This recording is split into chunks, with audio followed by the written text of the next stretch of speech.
உலகம் எங்கிலும் இருக்கும் ஸ்பிரிச்சுவல் டாக்ஸ் நேயர்கள் அனைவருக்கும் வணக்கம். நான் உங்கள் அமிர்தா. இன்னைக்கு நம்மளோட வாழ்க நலமுடன் ஜோதிடர் டிஜே சுந்தரபாண்டியன் அவர் தான் இணைஞ்சிருக்காரு. அவர்கிட்ட நிறைய விஷயங்கள் கேட்டு தெரிஞ்சுக்க போறோம். நிகழ்ச்சிக்கு போகலாம். சார் வணக்கம் சார். வணக்கம் மேடம். எப்படி சார் இருக்கீங்க? சூப்பராக மேடம். சார் இன்னைக்கு நம்ம என்ன சார் ஸ்பெஷலான ஒரு டாபிக் எடுக்க போறோம்? அதாவது பார்த்தீங்கன்னா பொதுவாகவே நம்ம மாத பலன் பேசியிருக்கோம், அதே போல் வருட பலன்கள் பேசியிருக்கோம். ஸோ அதே போல் பிறப்பின் ரகசியங்கள்லாம் பேசிட்டோம். அப்போ இந்த 12 ராசி அன்பர்களுக்கும் எப்பொழுது ராஜயோகம் காத்திருக்கு? இந்த 12 ராசி அன்பர்களில் யார் யாரெல்லாம் எந்தெந்த வயதுலேருந்து மிகப்பெரிய முன்னேற்றத்தை சந்திக்க போகிறாங்க, எந்தெந்த வயதுலேருந்து தன்னுடைய வாழ்க்கையில் அங்கீகாரம் பெற போகிறாங்க அப்படிங்கிற பற்றி நம்ம தெளிவாக எடுத்துகிட்டு வந்திருக்கோம். ஸோ வீடியோ முழுமையாக பார்த்தாங்கன்னா அவங்களுக்கு ரொம்ப பயனுள்ளதாக இருக்கும். ஸோ வாங்க வீடியோக்குள்ள போகலாம்.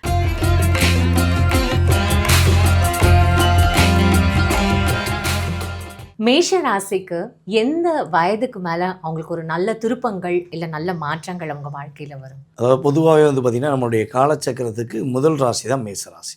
இந்த மேச ராசிக்கு அதிபதி யார் பார்த்திங்கன்னா செவ்வாய் பகவான். மேச ராசிக்காரங்க எதிலுமே கொஞ்சம் சுறுசுறுப்பாக இருப்பாங்க.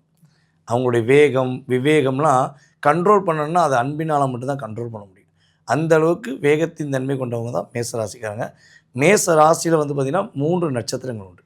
அஸ்வினி நட்சத்திரம், பரணி நட்சத்திரம், அதுக்கடுத்து பார்த்திங்கன்னா கிருத்திகை நட்சத்திரம். இந்த 3 நட்சத்திரத்தின் அதிபதிகளுடைய செயல்பாடு அப்படிங்கிறத மெயினாக நம்ம எடுத்துக்கிறோம். இந்த மேச ராசிக்காரங்க அப்படிங்கிறது இந்த அஸ்வினி நட்சத்திரத்தில் பிறந்திருக்காங்கன்னு வச்சுக்கோங்களேன். கேது பகவானுடைய தசாபுத்தியில் பிறப்பாங்க. ஃபஸ்ட்டு திசை கேது திசை. இந்த கேது திசைங்கிறது அவங்களுடைய வாழ்க்கையுடைய அனுபவ பாடங்கள். அதாவது சிறு வயதில் அவங்க சின்ன வயசுலேருந்து என்ன பண்ணுவாங்கன்னா கஷ்டப்பட்டு வளருவாங்க. சின்ன வயசில் எப்படி சார் கஷ்டப்பட்டு வளருவாங்க அப்படி ஒரு கேள்வி வைக்கலாம். அதாவது குழந்தை பிறந்ததுலேருந்தே அந்த வீட்டில் பலவிதமான போராட்டத்தை சந்திப்பாங்க. அதாவது சின்ன வயசுலேருந்து அந்த குழந்தை பிறந்தோடனே ஆட்டோமேட்டிக்காக என்ன ஆகுனா அப்பாவுக்கு ஒன்று கடுமையாக போராடணும், இல்லை அம்மா தன்னுடைய வாழ்க்கையில் கடுமையான போராட்டத்தை சந்திக்கணும் அப்படிங்கிறது நம்முடைய அஸ்வினி நட்சத்திரக்காரங்களுடைய செயல்பாடாகவே இருக்கும். அப்போ இந்த ஒரு என்ன சொல்கிறோம், ஒரு லிமிட்டை தாண்டி போராடுறது அப்படிங்கிறது கிட்டத்தட்ட அந்த தசாபுத்தியோடைய சூட்சமம்னு சொல்லுவோம். அதாவது இப்போ கேது அவங்க எத்தனாம் பாதத்தில் இருக்காங்க, அஸ்வினி நட்சத்திரம் எத்தனாம் பாதத்தில் இருக்காங்க, அதனுடைய அடிப்படையில் அவங்களுடைய செயல்பாடு இருக்கும் அப்படின்னு பார்க்கும். கிட்டத்தட்ட இந்த அஸ்வினி நட்சத்திரத்தில் பிறந்தவங்க மட்டுமே அவங்களுடைய குடும்ப வாழ்க்கையில் அந்த குழந்தை பிறந்து ஒரு குறைஞ்சது 10 வயசுக்கு அப்புறம் தான் ஒரு வாழ்க்கையுடைய அர்த்தத்தை புரியக்கூடிய தன்மையில் லைஃப் ஸ்டைல் சூப்பராக இருக்கும் அப்படிங்கிறத எடுக்கிறோம். ஸோ இதில் பார்த்திங்கன்னா சில பேருக்கு வாழ்க்கை நல்லாயிருக்கும், ஆனால் ஹெல்த்தில் பிரச்சனை. ஆமாம், ஏதாவது ஒரு அந்த குழந்தைக்கு பிறந்திருந்தே ஏதாவது ஸ்கின் சம்மந்தப்பட்டது இல்லை ஏதாவது ஒரு சளி சம்மந்தப்பட்ட பிரச்சனை இருந்துக்கிட்டே இருக்கும். அதுக்காண்டி வரவு எட்டனா செலவு பத்தனாங்கிற மாதிரி தான் இவங்களுடைய செலவு கொஞ்சம் அதிகமாகக்கூடிய வாய்ப்பெலாம் ஏற்பட்டிருக்கும். கிட்டத்தட்ட இந்த அஸ்வினியில் பிறந்தவர்களுடைய செயல்பாடை மட்டும் ஃபில்ட்ரு பண்ணாலே நம்ம டோட்டல் மேச ராசிக்குமே பதில் சொல்லிடலாம். அந்த அளவுக்கு நம்மளுடைய அஸ்வினி நட்சத்திரக்காரர்கள் டோட்டல் மேச ராசிக்கும் பலன் கொடுக்கக்கூடிய அளவுக்கு ஒரு பலம் அதிகம் கொண்டவர்கள். முதல் நட்சத்திரம் நம்ம காலச்சக்கரத்துக்கு முதல் ராசி முதல் நட்சத்திரத்தில் நம்மளுடைய அஸ்வினி நட்சத்திரம் வரனால, அதே போல் அதாவது சூரிய பகவானுக்கே ஒரு ஹெல்த்தில் மிகப்பெரிய ஒரு பாதிப்பு வந்துச்சு வாழ்க்கையில். அப்போ இந்த அஸ்வினி தேவர்கள் தான் என்ன பண்ணாங்க, அதற்கான மருந்தை கரெக்டாக கொடுத்தாங்க. ஸோ அந்த அளவுக்கு ஒரு வலிமையானவர்கள். ஆனால் தன்னுடைய வாழ்க்கையில் பல போராட்டங்களை சந்தித்தவர் தான் நம்முடைய அஸ்வினி நட்சத்திரக்காரர்.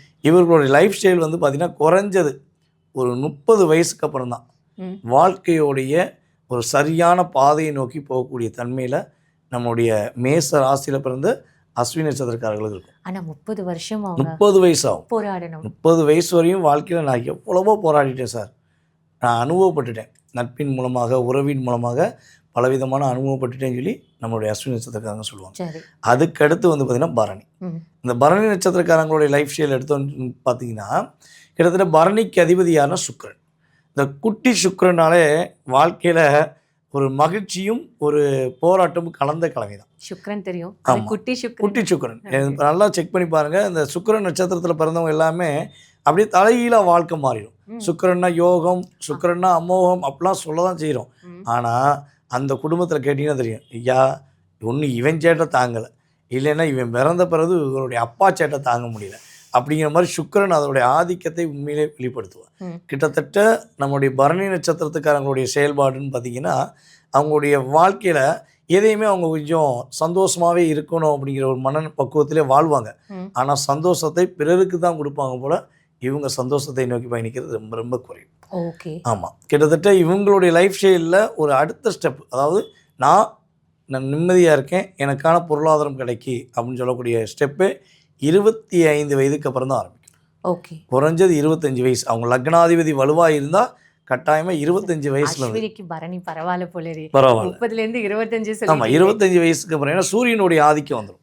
ஏன்னா சூரியன் நம்மளுடைய மேச ராசியில் என்ன பண்ணுறாரு, உச்சம் பெறுறாரு. அப்போ ஆட்டோமேட்டிக்காக நம்முடைய பரணி நட்சத்திரக்காரர்களுக்கு 25 வயதிலிருந்து ராஜயோகம் ஆரம்பிக்கப்படுகிறது அப்படிங்கிறத செக் பண்ணலாம்.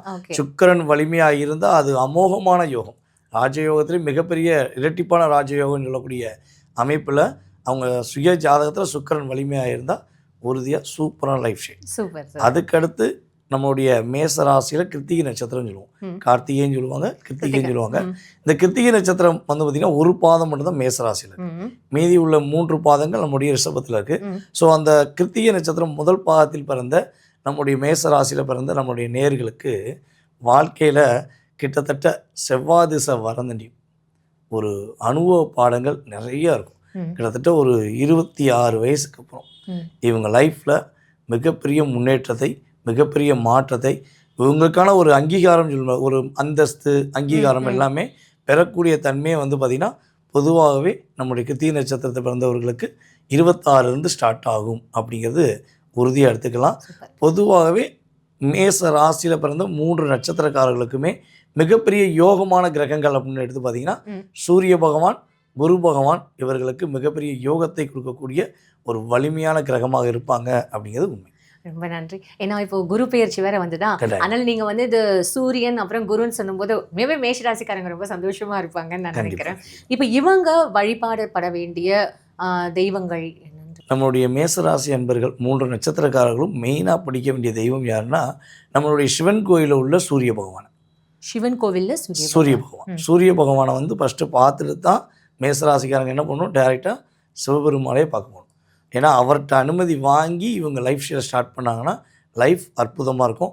காலையில் வெள்ளனை எழுந்திரிச்சு, அதாவது குறைஞ்சது ஒரு பிரம்ம முகூர்த்தத்தில் ஒரு 5 மணிக்குள்ளேயா எழுந்திரிச்சு இவங்க குளிச்சுட்டு சூரியனை வெல்கம் பண்ணாங்கன்னா ஆட்டோமேட்டிக்காக இவங்க லைஃப்பும் ஒரு நல்ல ஒரு மாற்றத்தை ஏற்படுத்தக்கூடிய ஒரு அமைப்பாக சிறப்பான லைஃப்பாக இருக்கும். வீட்டில் உள்ள அப்பாவுடைய அன்பையும் அப்பாவுடைய ஆசீர்வாதத்தையும் வாங்க வேண்டிய கட்டாயம் நம்முடைய மேசராசி அன்பர்களுக்கு உறுதியாக உண்டு. சரி, இப்போ இந்த ராசிகளுக்கும் அந்த நட்சத்திரங்களுக்கும் ரொம்ப அழகாக நீங்கள் சொல்லிட்டீங்க.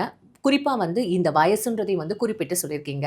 உண்மையாகவே அந்த வயசில் நீங்கள் சொன்ன அந்த பலன்கள் கண்டிப்பாக நடக்குமா, இல்லை ஏதாவது ஒரு விதிவிலக்கு இருக்குமா சார்? அதாவது பொதுவாக வந்து பார்த்திங்கன்னா நம்ம சொல்லக்கூடிய விஷயங்கள் ஒரு ராசியினுடைய அடிப்படையிலும் மற்றும் அந்த ராசியில் உள்ள 3 நட்சத்திரத்தின் அடிப்படையிலும் உள்ள செயல்பாடுகளை பொது பலனாக சொல்லியிருக்கோம். ஸோ இது நம்ம இப்போ ஒவ்வொரு நட்சத்திரத்துக்கும் ஒவ்வொரு வயது சொல்லியிருக்கோம், ஒவ்வொரு ராசிக்கும் ஒவ்வொரு வயது சொல்லியிருக்கோம் வச்சுக்கோங்களேன். ஸோ அந்த வயதில் தான் அவங்களுக்கு அந்த முன்னேற்றம் வருமானா அப்படி ஒரு வாய்ப்புங்கிறது ஒரு 60% கிடையாது, 30% தான் உண்டு. மீதி அவங்களுடைய லக்ன ரீதியாக, லக்ன அதிபதியின் ரீதியாக, தற்போது நடக்கும் தசாபுத்தி ரீதியாக அந்த தசா நாயகன் மற்றும் புத்திநாயகனுடைய செயல்பாடை வைத்து மட்டுமே உறுதியாக அவங்களுடைய லைஃப் ஸ்டைல் அங்கீகாரம். ஆமாம், சுய ஜாதகத்தில் உள்ள கிரக அமைப்பை வச்சு தான் உறுதியாக எடுக்க முடியும். ஸோ இப்போ நம்ம சொன்ன அத்தனை விதிமுறைகளும் ஒரு ராசியின் அடிப்படையோ இல்லை நட்சத்திரத்தின் அடிப்படையோ 20-30% அவங்களுக்கு ஃபேவராக இருக்கும். அது கடந்து தான் அவங்க வருவாங்க. ஆனால் என்ன கொஞ்சம் முன்ன பின்ன அதனுடைய செயல்பாடுகளில் மாற்றம் இருக்கும். ஆமாம், கட்டாயம் முன்ன பின்ன இருக்கும். 30% அந்த லெவலை கடந்தான் வரணும். மீதி 70% எதை உறுதி செய்யுது அப்படின்னா அவங்களுடைய சுய ஜாதகம் மட்டுமே உறுதி செய்யும். அந்த 70% வச்சு தான் அவங்களுடைய அத்தனை விதமான கேள்விகளுக்கும் அற்புதமான மாற்றங்களும் கவனமாக இருக்கக்கூடிய விஷயங்களும் என்ன பண்ண முடியும், செக் பண்ணி சொல்ல முடியும். ஸோ விருப்பப்படுறவங்க என்ன பண்ணலாம், கான்டாக்ட் பண்ணாங்கன்னா சொல்லி. அதாவது பொதுவாகவே வந்து பார்த்திங்கன்னா நம்ம வந்து இப்போ 12 ராசி 27 நட்சத்திரங்கள், இந்த 27 நட்சத்திரத்துக்குரிய செயல்பாடுகளை நம்ம தெளிவாக சொல்லியிருக்கோம். ஸோ இந்த செயல்பாடு அடிப்படையில் உங்கள் லைஃப்பில் ஏற்றமும் வரலாம், மிகப்பெரிய மாற்றமும் வரலாம், சில அன்பர்களுக்கு குழப்பமும் இருக்கலாம்.